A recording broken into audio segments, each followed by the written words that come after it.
Arrangement থাকবে, যেখানে আমাদের সাথে যারা কাজ করছেন এমন ডক্টর থাকবেন। তো আপনাদের আমরা আমাদের জায়গা থেকে মনে করি যে এই মুহূর্তে শহীদ পরিবার যারা রয়েছেন তাদের কিন্তু শারীরিক এবং মানসিক অবস্থা খুব একটা ভালো নেই।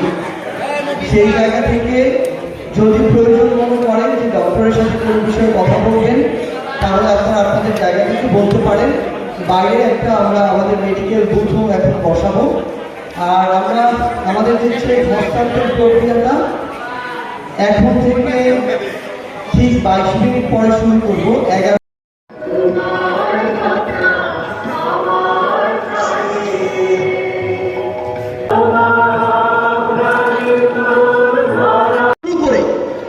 পুরো বাংলাদেশের এই যে মিডিয়া জগৎ থেকে শুরু করে সবকিছু কিভাবে নিজের আয়ত্তে নিয়ে নিয়েছিল, যে আমাদের একটা প্রেজেন্টেশনে অ্যাড হিসেবে তার ছবিটা এসেছে।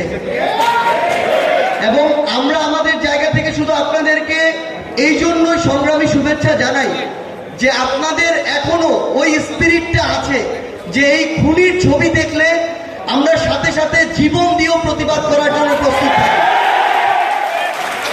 আমি আমাদের সঞ্চালক জুলাই শহীদ স্মৃতি ফাউন্ডেশনের সিইও আমি স্নিগ্ধকে আমাদের অনুষ্ঠান সঞ্চালনা করার জন্য অনুরোধ করা হয়েছে, যার নাম অনির্বাণ বাংলাদেশ।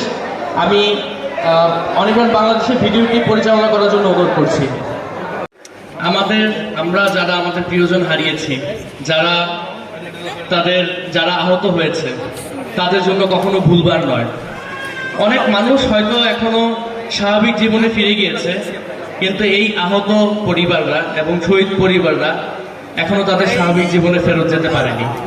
অনুষ্ঠানটাকে আলোকিত করার জন্য জুলাই শহীদ স্মৃতি ফাউন্ডেশন এই শহীদ পরিবারের কাছে যেতে, সন্তান হয়ে তাদের ঘরে যেতে, সন্তান হয়ে কথা বলতে, তাদের কথাগুলো শুনতে। এই মুহূর্তে হয়তো আমরা আমাদের জায়গা থেকে সেটি এখনো পেরে উঠিনি বা পারছি না। আমরা আমাদের জায়গা থেকে তাই বাংলাদেশের প্রত্যেকটি বিভাগে যাচ্ছি। কিন্তু আমরা আপনাদেরকে শুধু এটুকু কথা দিতে চাই যে যদি সৃষ্টিকর্তা আমাদের বেঁচে থাকার যে সময়টা সেটা আর কিছুটা দীর্ঘায়িত করেন, আমরা আমাদের প্রত্যেক শহীদ পরিবারের কাছে যাব সন্তান হিসেবে, ভাই হিসেবে। আমরা আপনাদের কাছে ক্ষমা চাই এ কারণেই যে আমাদের এই 2024-এর অভ্যুত্থানের যারা শহীদ রয়েছেন, যাদের বিনিময়ে এই অভ্যুত্থান, আজকে আমরা যারা পুরো বাংলাদেশের এই সিস্টেমটি বিভিন্ন জায়গা থেকে কাজ করছে, বিভিন্ন গুরুত্বপূর্ণ জায়গাগুলোতে জড়িত, আমার ছবি আছে, ভিডিও ডকুমেন্টস আছে, তারপরও কিছু করাটা রিস্কি, তাহলে আমরা সরি। আমরা মনে করি আপনি আমাদের এই অভ্যুত্থানের স্পিরিট ধারণ করেন না, আপনি তাহলে এই দায়িত্ব ছেড়ে অন্য জায়গায় যেতে পারেন।